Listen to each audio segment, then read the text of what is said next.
Okay, good morning. Nice to see all of you. Thank you for being here. This is always a difficult time of year to schedule one of these. We normally don't. But on the heels of our last breakfast, we've had some significant developments in Colorado wage and hour law. And we wanted the opportunity to put those in front of you, discuss them with you, put them on your radar before the new year so that you can plan and think and consider how they might affect your particular organization. Many of you hopefully are familiar with the Colorado minimum wage orders that are put out annually by the state of Colorado related to minimum wage, overtime, meal breaks, and the like under Colorado state law. We're having some significant changes to that wage order in the next year, and we wanted to speak with you about those today. I'm Brooke Khaleesi. I'm a member in the Labor and Employment Department. Krista Davis with us as an associate in the department. So we're going to walk you through the changes as they're proposed currently. We're currently dealing with a proposal at this point. There could very well be changes to the things that we're putting in front of you, and certainly clarification as things get discussed. But as of right now, this is what Colorado employers will be looking at for 2020. So I'm going to let Krista kick it off with kind of an overview of where we're going. So good morning. As Brooke mentioned, my name's Carissa Davis. I'm one of the new associates here at Sherman and Howard. Hello to the army of people on the online attendance. We have a ton of people, so I hope you enjoy the presentation from the comfort of your office or home. So today we're going to be talking about the changes from the Wage Order 35 to the Comps Order 36. And it's more than just a name change here. We're going to discuss two of the major changes here, an expansion of coverage and the new salary threshold, and of course, an updated minimum wage. But there's more modest adjustments or nuanced changes to this comps order that Brooke's going to cover in more detail that deserve more attention here. And then we're going to follow up with how to submit a comment here. There were a ton of issues with Wage Order 35, and the division admitted that some of the language was archaic, confusing, and there were even issues with grammatical errors, misnumberings that led to unnecessary litigation and confusion for employees and employers alike. So we're going to cover that. In terms of expanded coverage, that's probably the biggest change that has come about from the comps order. And to give you an idea, previous wage orders only covered certain types of industries, and we'll get into that more. But beyond the expanded coverage here, many previous wage orders only modified the minimum wage that were set forth in previous orders. Much of the substance of the previous wage orders has not been changed since the 90s, which means that much of the wage order is as old as I am. So we're going to go into some of the expanded coverage that we have here. Okay, so previously, as I mentioned, the wage order only covered specific industries: retail and service, food and beverage, commercial support and service, and health and medical. And for the history of Colorado wage orders, there have only been specified industries or jobs that have been defined within the wage order. In 1938, little trivia piece here, in 1938, the first wage order only covered women and minors in laundry services. So since then, the division has expanded the the industries that the wage order covers, and some of the duties that are covered under that. For the first time under this comps order, all employees are presumptively covered unless explicitly excluded under the wage order. So that's a huge expansion in coverage, and new employers are going to be required to adhere to some of these rules set forth within the comps order when they previously didn't have employees covered under those rules under previous wage orders. And I think we're going to discuss here greater expansion of coverage in terms of definition of employer. Yeah, so with respect to the expanded coverage, I think there's probably a good many employers in Colorado who, frankly, may not even be familiar with the contents of the wage order because they were in an industry that wasn't covered, or assumed they weren't covered because there wasn't a lot of interpretation with respect to how those industries should be interpreted. So this is a huge change. We are now operating much as we are under the FLSA, where there's basically presumptive coverage for just about everybody with respect to the wage order. The definition of employer has also changed in a meaningful way in the new comps order. It has been defined now to essentially match, more or less, the definition in the Fair Labor Standards Act. And the first reaction there may be, oh, great, we now at least have some cohesion between the two. But that's a significant difference with respect to the state law and the definition of an employer, because we had a case, Leonard versus Morris, in the state of Colorado, that has held that there is no individual liability under the previous minimum wage orders. And that was based on not only the language of the definition in the wage order, but also the whole notion that the corporate entity is meant to protect individuals from personal liability. However, we do have individual liability under the FLSA. And in all likelihood, if this definition sticks, and it probably will, we're looking at possible individual liability for violations of the wage order in the state of Colorado. Now, what does that mean in practice? It means that a lot of people who are involved in payroll, HR folks, executives, managers, owners, might get a little bit nervous because we see quite a few cases under the FLSA where individuals are sued personally for violations of wage and hour law. How does it play out? It depends. The individual liability really is meant to cover situations where a corporate employer is not in a position to pay a wage and hour judgment or back pay, or specific employers who are really just scamming employees, and it really comes down to certain individuals running these scams. Those don't happen very often, at least in the world that we're familiar with. So what we were faced with a lot of times under the FLSA are situations where a plaintiff's lawyer will sue the corporation, as well as anybody that they think is significantly important enough within the organization to have individual liability. And a lot of times that individual liability goes by the wayside as the case goes on, and it really comes down to the plaintiff versus the corporate entity. But as individuals, you possibly could be a named defendant in a lawsuit for a period of time. So that's not insignificant for individuals and employers who are involved in the payroll processes, in managing the business, owning the business, and the like. So it's certainly something that as employers and individuals that work within these entities, you need to pay attention to. So I want to talk a little bit about another significant change in the comps order, and that's the whole notion of the exemptions. You may be familiar with these exemptions, administrative, professional, salespersons, and the like. Most of them mirror the FLSA's exemption. These are exemptions, obviously, from overtime and minimum wage. And in the past, the minimum wage order simply said, as long as you're paid at least a salary, it's at least the equivalent of the Colorado minimum wage, and you meet the duties tests for these exemptions, that employee is exempt from overtime under the wage order. The duties tests are the same, for the most part. We've got a couple of exceptions, but for the most part, the exemptions are staying the same. The difference here, and Krista will talk about the details, is we now have a salary threshold requirement proposed for the state of Colorado. And it is higher than the salary threshold that will be taking effect under the FLSA January 1, 2020. So I'll let Carissa walk through that here in just a minute. A couple of changes to the whole notion of exemptions under the wage order. You can see them there at the bottom. We now do have an exemption for owners of businesses, proprietors. If they're paid at least the salary threshold, they are exempt from overtime under the new comps order. And then this one can be very significant for some employers. Previously, companions and domestic workers were largely exempt from the overtime and potentially the minimum wage requirements. There's been some confusion over exactly how that's interpreted. But there was a fairly widespread companions and domestic workers exemption. That has now been removed, and companions and domestic workers are covered by the provisions of the wage order.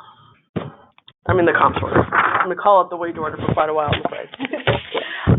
All right, so as Brooke mentioned that under the previous wage order, there was not a salary threshold to determine exemption.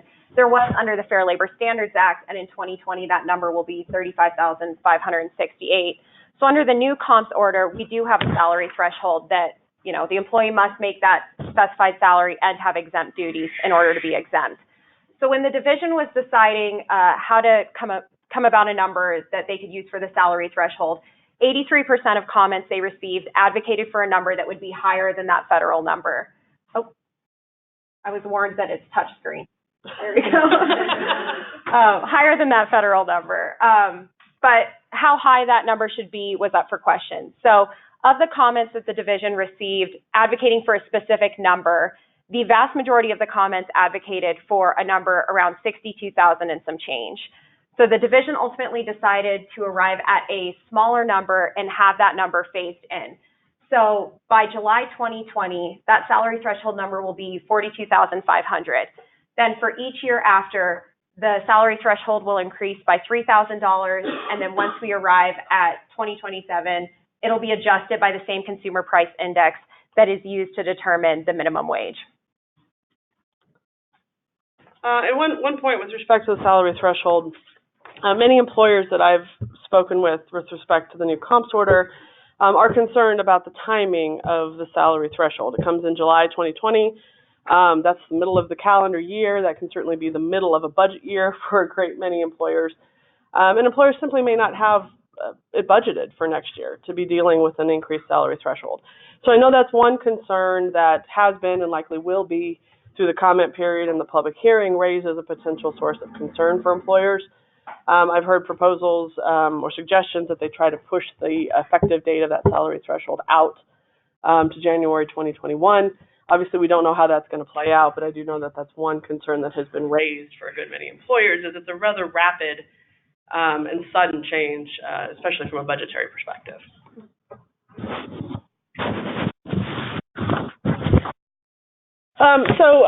Those are the major changes to Colorado State wage and hour law as a result of the new comps order.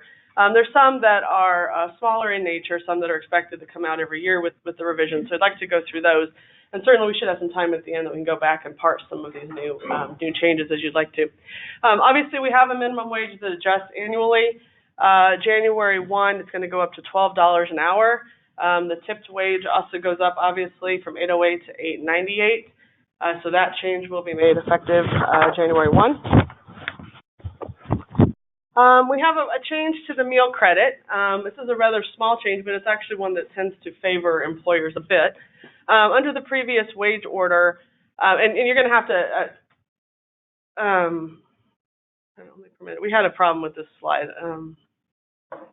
Okay, so this didn't get switched, I don't think. I think you need to switch this in your materials, and my apologies for this. So under wage order 35, an employer could take a credit for a meal provided to an employee, a credit against the minimum wage, only after the employee had consumed the meal.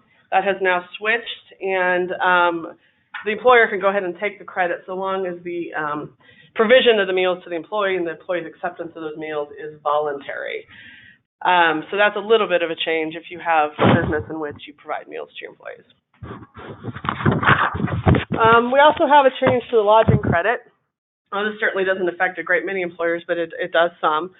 Under wage order 35, the credit could be taken for lodging if it's for the primary benefit of the employer or the employee, and it need not be recorded in a written agreement. Now under comps order 36, we have something that looks quite a bit more like the FLSA's handling of the lodging credit. The lodging has to be provided primarily for the employee's benefit.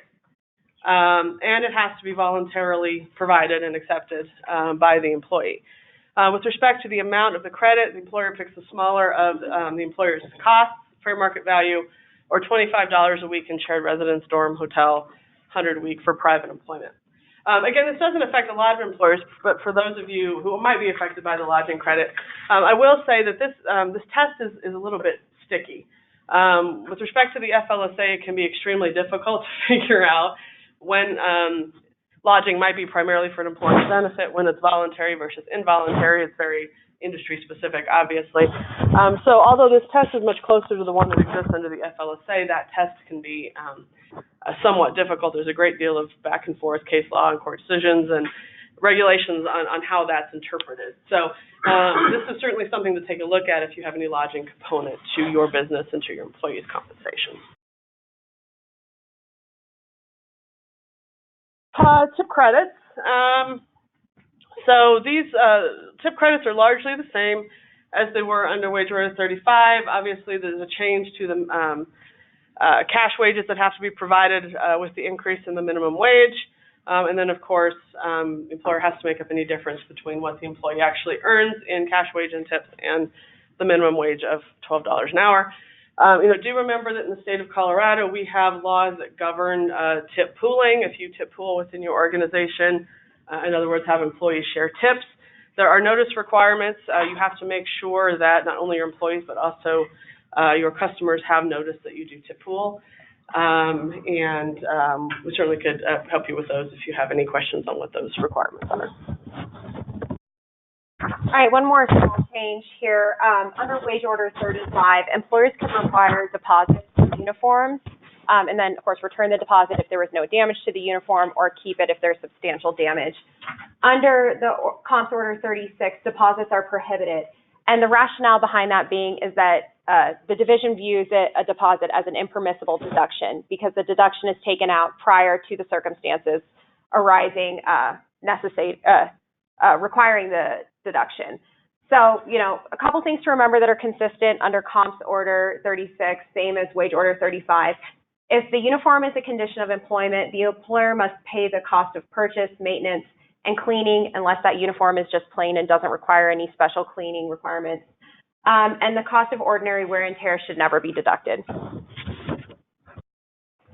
right, here's one of the changes in the COMPS order that wasn't flagged as a significant change, but we think it brings about some concerns here. Under Wage Order 35, employers were only required to post the wage order in a common area of the work site, or if the work conditions are impracticable, the employer may make available upon request. Under the COMPS order, there are several new requirements. First, if physical posting is impracticable, the employer shall still provide the copy to each employee within the first month of her employment and each time after that the poster is requested. Distribution and translation is new. So employers must distribute the COMPS order along with handbooks, manuals, and other policies that are distributed. And if the employer requires the employee to sign the handbooks or the manuals, the employer is also required to give that COMPS order and ensure that the employee acknowledges it and gets a signature here. Another new change here is for translation. If one or more employees with limited English skills are employed by the employer should contact the division and try to get a copy of the COMPS order in the relevant language here. And then one more important thing here, a non-compliant posting means that employer cannot claim those relevant exemptions and credits unless the exemptions and credits are industry-wide, for that particular industry, for example, agriculture. So it's important to make sure that the posting is compliant, the distribution is compliant, and the translation is compliant as well. I'll just say with respect to the posting, it's one area where we're hoping that there might be a little bit of clarification either through the rest of the rulemaking process or later on through interpretation. It reads very broadly to me in terms of exactly when things have to be distributed. I think most employers have no problem whatsoever with making sure that the COMPS poster is available, but it's not clear whether simply inclusion with the handbook, wherever that handbook may be located, is enough, or whether anytime policies are distributed, this has to be included. So we hope that we'll get a little bit of clarification as the process goes on exactly what that's going to be. And with respect to the translation, same thing. The way I read the language anyway is it's mandatory that you attempt to contact the division and get the poster in any language that you may have present in the workplace. And certainly the division has taken on the responsibility of providing it, I believe, in just about every language except Spanish, because I think they already translated into Spanish. But if you have any employees that are non-English speakers, regardless of the language, you'll need to make sure that you go through the steps in getting that information for them. Has the poster been issued at this point? No, because this is still a proposed change to the regulation. So, not to my knowledge, no. And we'll just have to see what. Your understanding, though, is that an employer could distribute a copy of the poster or the wage order itself? That's my understanding from the language. But exactly how many times it has to happen, does it have to be in every policy distribution situation? Those are the types of things that I think it's still best to see. So some general takeaways from this change. Obviously the big one is the change in coverage, because there's a good many employers who probably just didn't believe they were covered by the minimum wage order prior to this change, and now the presumption is that everyone is covered.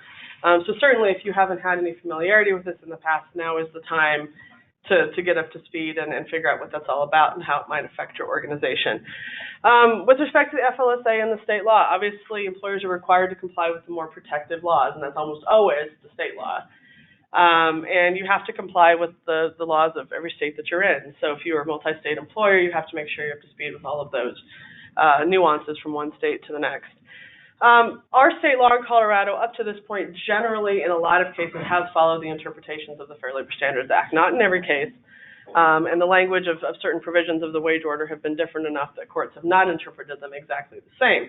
So for purposes of being an employer, the FLSA, and what you might be familiar with the FLSA, is a good starting point for understanding the obligations under the wage order.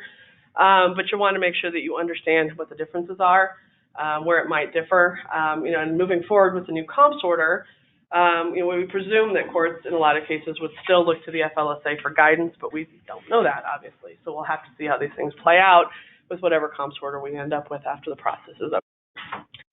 And then just a reminder, the FLSA does not preempt state law. Just as you have to comply with the more stringent requirement, you have to make sure that you're paying attention to the differences in the laws. For example, meal breaks and rest breaks are not required under the FLSA. They are under state law. So the FLSA is not the final word on wage and hour law. They coexist in the state of Colorado, so you need to be aware of that. Yeah. What about the preemption from collective bargaining? That, to my knowledge, it's still in effect and hasn't changed with respect to how that's been in the past. To my knowledge, yes, at this point in time.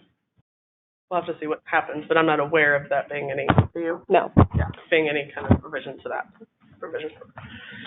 So the timeline to find out what's going to happen here. The public hearing is on Monday, the 16th. I'll be attending. The details will be in the next slide. I believe it's in this building here. The comment deadline is December 31st. We can certainly help anyone craft their comments. And then Happy New Year, January 10th, the adoption of the final rule. And then the rule becomes effective on March 1st, 2020, except, of course, the exempt salaries that I discussed. That will come into effect on July 1st, 2020. So that's the timeline that we have now. That's what we're working with. You can see we're kind of running up against a close deadline for the public hearing and the comment deadline. So with respect to comments, if any of you have thoughts, concerns, questions, things you want to propose, you certainly can do that. Any of us here are certainly happy to help you with that. Sometimes it can help to chat about it and figure out how to present your concern in the best way possible so that it's heard. And to my point earlier, I know that there's certainly, concerns with various pieces of this that employers have, and those likely will be addressed in the public hearing and the various comments.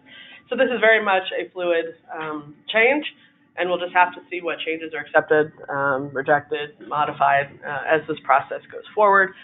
But we've got quick deadlines should this move forward on the timeline that's currently presented. So you certainly want to start making your preparations now within your organization to make sure that you're in compliance with this should those deadlines hold. Do you have questions at all about how it's your numbers to salary?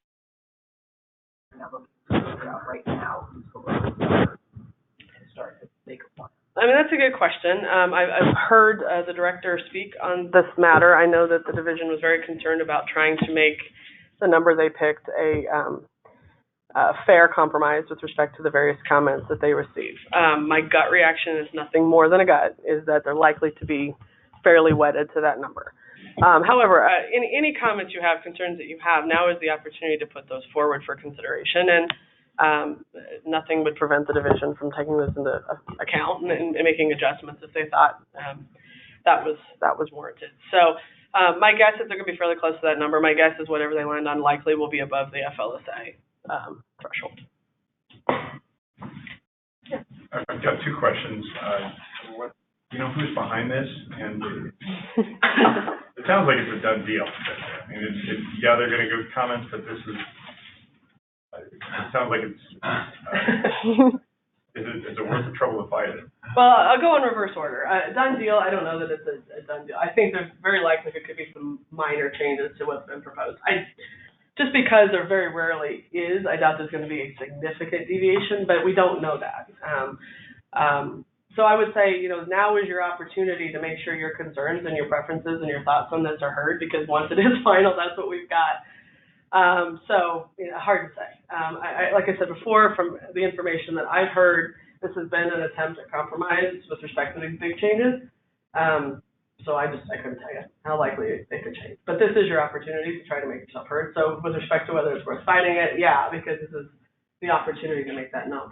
Who's behind this? I think this came, from my understanding, from years of people on both sides of the employment situation, employer and employee, concerned about the language of the minimum wage order because it was confusing in a lot of places, vague in a lot of places.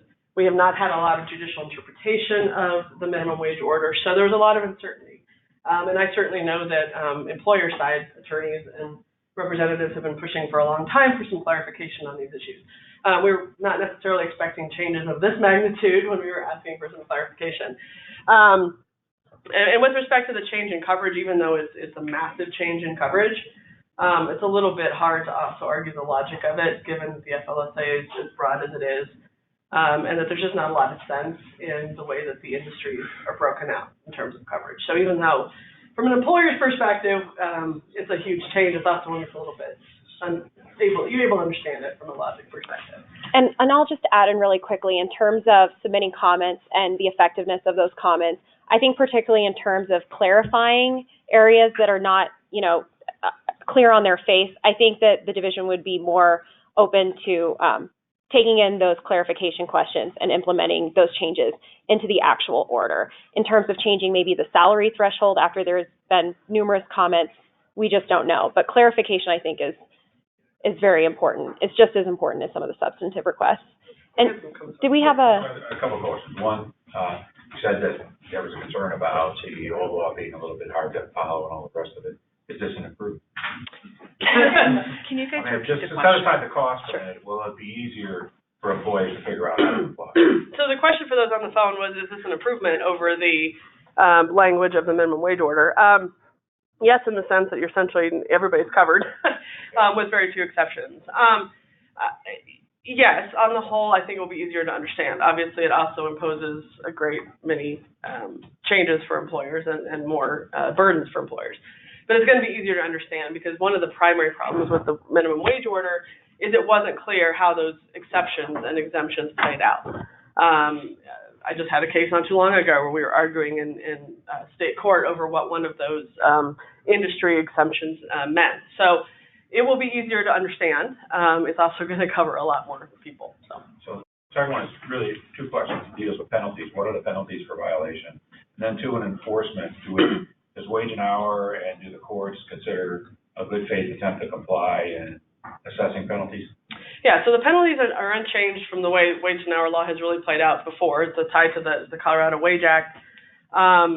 Employees can avail themselves of an administrative complaint. They don't have to. They can also go to court.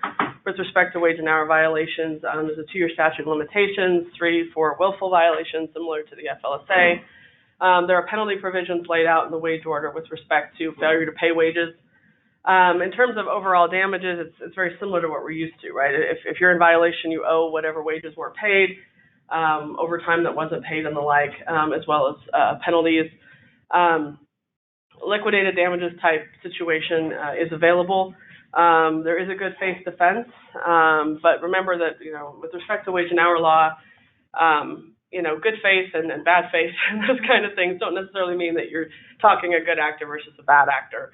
A lot of it looks at should you have known what the requirements were, and did you do your due diligence to attempt to make sure you knew what the requirements were. So even though that's there, I would advise employers not to rely on it too heavily because you have an obligation to do your due diligence on the requirements. And I'll add in one more point on your good faith question, then we'll get to David's next question here. When I talked about the wage poster, the language of the new comps order simply says if you fail to post or distribute, then you cannot claim the relevant credits and deductions. That makes no mention of good faith, effort to comply, or not. So that's another area that could be cleared up perhaps through the comment period.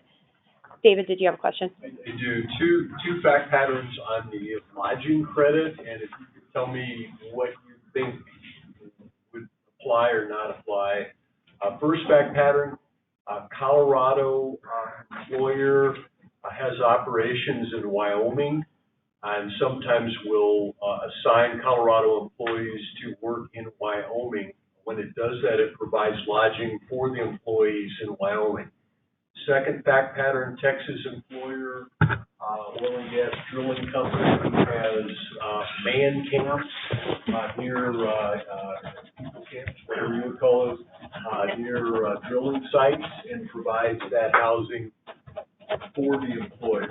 Do either of those employers Again, the Colorado employer with out-of-state employees and the Texas employer with Colorado employees have to worry about the lodging credit, if so, how? So a lot of it depends on, where the employee is considered a resident, right? Because just because you have someone working in Wyoming doesn't mean that they're considered a Wyoming employee. Depends a lot on their state of residence. State law can also weigh into that. Honestly, I don't know what Wyoming's law says with respect to out-of-state Assume employees. that Colorado residents working on a temporary basis in Wyoming. Yeah, so in all likelihood, if you're taking your lodging credit against the minimum wage, you're gonna have to worry about the lodging credit under Colorado law. I mean, that's what I would presume. Obviously, I don't know that we have any elaboration on that under the previous wage orders, and we'll have to see how it goes under this one. But that would be my assumption based on, generally how these things tend to work out in other areas. Remind me of the Texas fact pattern. The Texas employer provides housing for employees who are working on drilling operations here in Colorado. Okay, again, a lot of it would be governed by Texas state law with respect to lodging credit. I don't believe that there's anything under the current wage order or the new comps order that would directly address the issue of what you do with those employees under Colorado state law when they're lodging here in Colorado. I will say, though, that we have another law that's been gearing up to take effect in Colorado that deals with notice and the like with respect to promotions and that kind of thing. And one of the issues there is what the extraterritorial application is with respect to people doing business in Colorado. I don't think it would extend to that kind of situation, and I think it likely would be governed by Texas law. What if they're Colorado residents? If they're Colorado residents working in Colorado for a Texas employer, then absolutely Colorado law is going to apply. Yeah. Okay, had a couple of questions off the phone. Number one, are there any double time requirements in Comps 36? No. I think that's referring to some states, for example, California has requirements of essentially double overtime for overtime hours rather than time and a half for overtime hours. You have to pay double the regular rate of pay for overtime. There is nothing in Colorado state law that provides for double time currently. Do remember, however, under Colorado state law, there is an overtime requirement for hours worked over 12 in a day or 12 in a consecutive time frame, even if it crosses the day line. So if you haven't previously been familiar with the Colorado wage order, you need to make sure that you're paying attention to your employees' schedules and that you're not running afoul of that 12-hour rule, because that's something that's not present in the FLSA. And then the other question, I'm going to have to look up the answer. Do existing employees have to acknowledge receipt of the comps order, or only new hires if a physical posting exists? So I'm going to look that up. That's a good question. Do we have other questions while I do that? Okay. In terms of the answer to that question, when I was looking through the comps order, and I also reviewed the findings of fact, the basis, all the documents that have been distributed in relation to passing this comps order, I did not see a specific answer to that. Brooke, did you just find something? So the way it's written, so it's broken down into two parts. Posting, right, which is the posting either physically or in some sort of electronic form, if that's how you operate, and then distribution. The way I read the distribution paragraph, it doesn't specifically say you have to distribute this to every employee when it becomes effective. What it says is anytime you have an employee sign off on something, a handbook, a manual, a policy, or the like, you have to include either the poster or the comp order and make sure that they're acknowledging receipt of that. So it very well may be governed by your internal practice and how frequently you have existing employees re-sign those types of things. A safe thing to do would be, when this comes effective, if you have an easy way of making sure your employees are aware of it, that would be a good opportunity to do it and just make sure you've got a clean slate with respect to your current workforce. So hopefully that answers the question on the phone. Other questions, thoughts? Given the fact that they took down all the advisory programs, is there an anticipation that there's going to be regulatory guidance from the department? I think so. I don't know that it's going to be quick. If anyone's ever read the advisory bulletins, in a lot of cases they don't do a whole lot more than simply repeat the language of the wage order. So I would imagine that at some point in time there's going to be additional expansion of this and some clarification.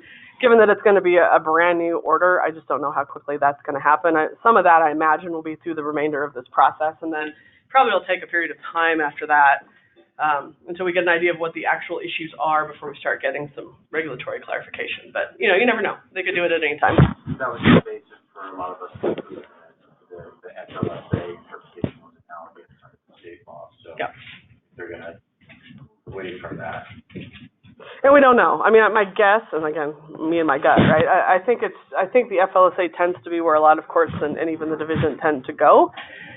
It might just depend on how things play out and how they work in practice, and whether or not the FLSA interpretation is meeting what the division thinks a specific provision is intended to do. So I'm guessing the FLSA interpretations will continue to prevail in a lot of situations, but as always, we can't take that for granted.